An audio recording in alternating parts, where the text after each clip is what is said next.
Good morning, fellow Ambazonians.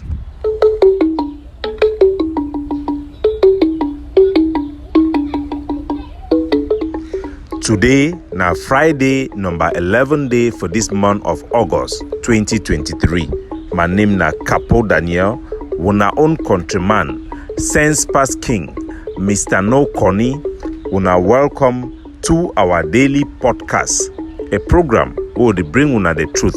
Will they bring una meaningful information, fact-based analysis for help we as we work out for this journey to our freedom, to the independence of Ambazonia. Good people of Ambazonia at home and abroad, una welcome for another episode of our daily podcast where they bring una revolutionary messages from Ambazonia and across the globe for help we for push our political emancipation as our people they fight for shape their future and for free their homeland from new colonizer of the Bulu Beti clique in Yaoundé.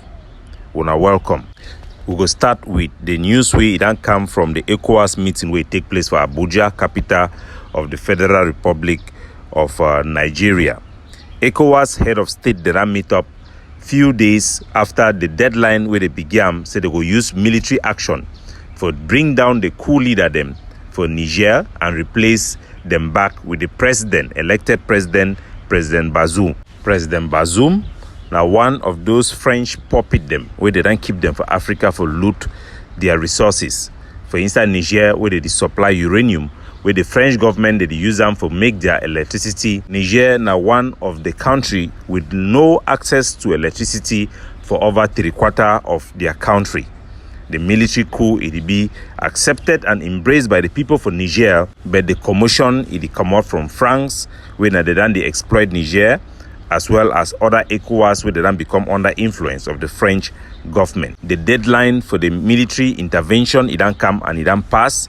Yesterday meeting for Abuja, then come out for create a standby force. A standby force with the order for restore constitutional order back for inside Niger. The announcement it come after a closed door session with the presidents them for inside ECOWAS. Order the deployment of the ECOWAS standby force to restore constitutional order in the Republic of Niger. Most Africans that don't receive the news for this coup d'etat where they go on in most of the northern African countries with a lot of happiness and hope for change, as most African countries that don't be powerless, as the Western country that don't use democracy for put in place dictatorships and for give a blind eye each time when they rig election. These leaders without proper mandate go to rely on them for maintain their power and give them access for our resources. A lot of our people they ask why for a country like Cameroon they not get a coup d'etat given the level of poverty and hardship for the people and for the state of Cameroon.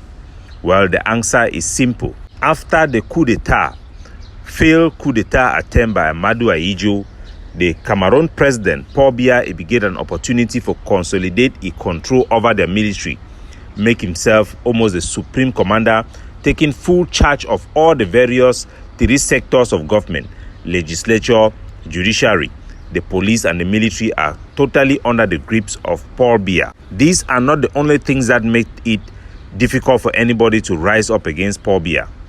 The main issue why the so-called Cameroonians cannot rise up in coup d'etat or their military cannot rise up in coup d'etat is because the military of Cameroon are a successive military from the colonial times. These are the military that were used to fight against the independence of Cameroon. Independence struggle, the march to take over a country or revolutions usually carry the spirit of those people for patriotism and selflessness. The loss of Cameroon war for independence means that the successive government did not only antagonize opposition, but specific programs were put in place to brainwash Cameroonians, intoxicating them with alcohol and entertainment and sex, promotion of all types of vice to make it impossible for that country to be able to rise up to fight against power. When a revolution fails, revolt becomes a taboo and dictator leadership turns to total use of fear to govern their people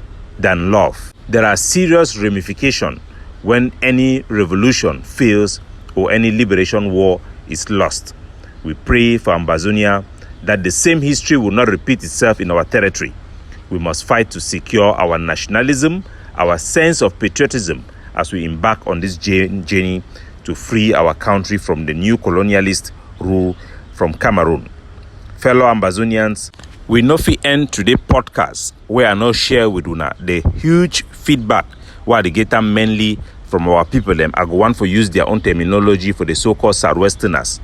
I then get a stream of reaction from the video challenging Mbella Moki Charles, where you can dispute hate speech for try for use divide and rule. The feedbacks have been very, very encouraging. I've never been so encouraged from listening to our brothers who come from the so-called Southwest of Ambazonia. All of them be clear, I feel summarize their feedback into two things.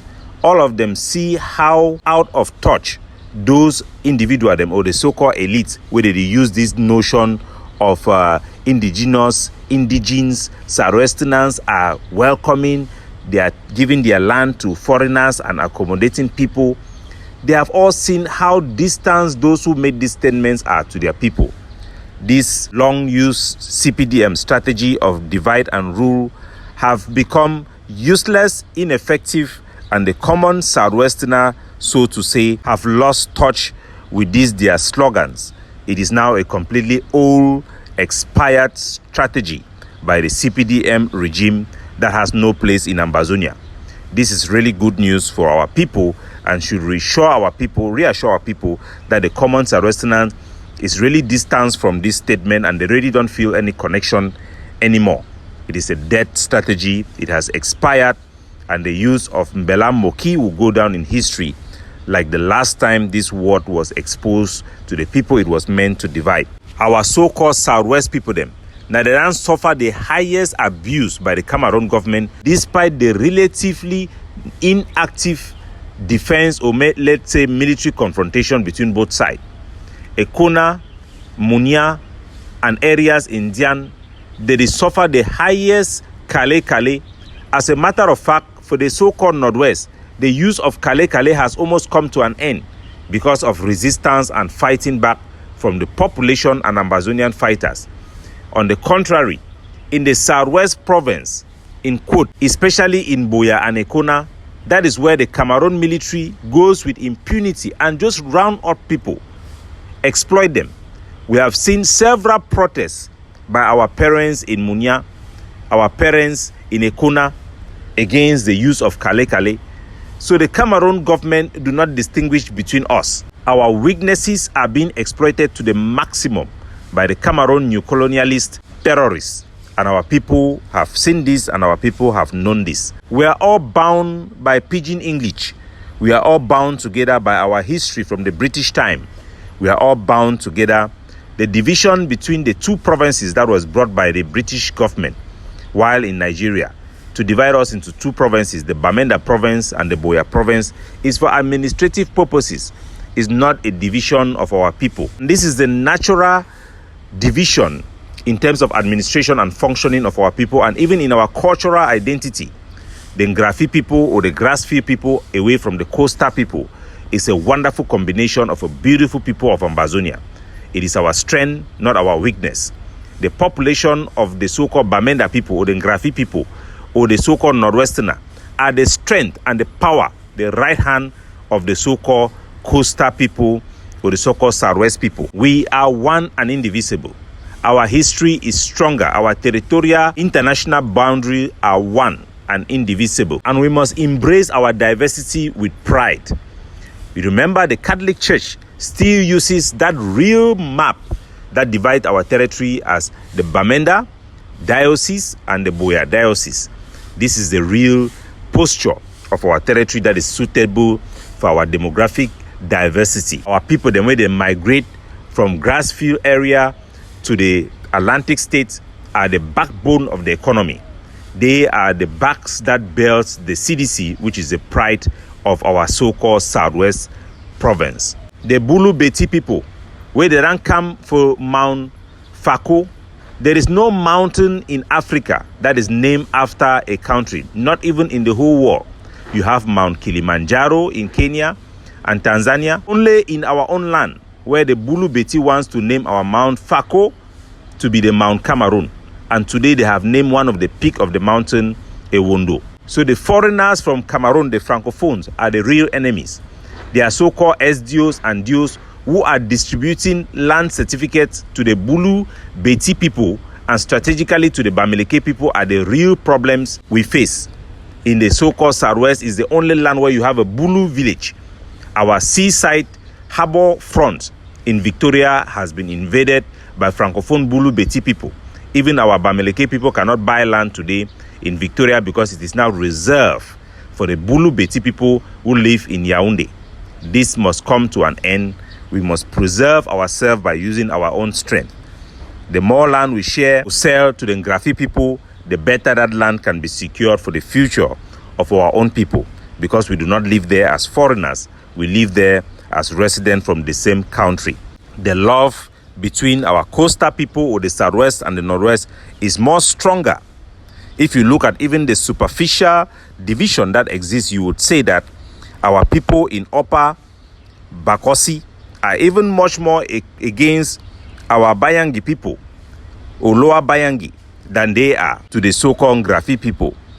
We all know that. We all know our history. Our diversity is our strength, and the enemy's strategy of divide and rule have come to an end. It is now dead and buried with Mbella Moki Charles. And the fact, say, ego struggle so hard for inject the so-called Northwest and Southwest narrative inside something where it not even involve any man where they for inside the so-called Northwest. It already shows say na a dead strategy, na a deliberate strategy, and it come just few weeks after we see our Catholic leader and the romance with La Republique also spill out a similar narrative for bring up the topic for the so-called Northwest and Southwest. I think we should put that one in our back. That has gone and that is dead. Capo Daniel, looking out for you, signing off.